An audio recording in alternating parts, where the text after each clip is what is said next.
চোখটা বন্ধ করেন, চোখের পানি ছাড়তে থাকেন, মন হালকা হতে থাকবে, সিজদায় রবকে বলতে থাকেন, যা বলার বলতে থাকেন, যেভাবে বলার বলতে থাকেন।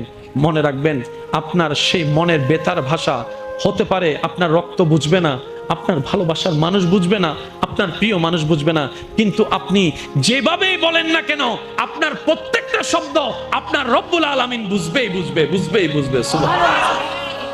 আপনি যখন ওনাকে দুঃখের কথা বলবেন, উনি আপনার দুঃখটাকে হালকা করে দিবে, সেই দুঃখের খবর প্রকাশ করে আপনাকে কখনো বেইজ্জত করবে না। আর আপনি যখন সুখের খবর পেয়ে রবের দরবারে সিজদায় চলে যাবেন, তখন আল্লাহ তাআলা খুশি হয়ে আপনার সুখটাকে আরো বাড়ায় দিবে। লা ইন শাকারতুম লা আযীদান্নাকুম আয়াতের উপর আমল হয়ে যাবে।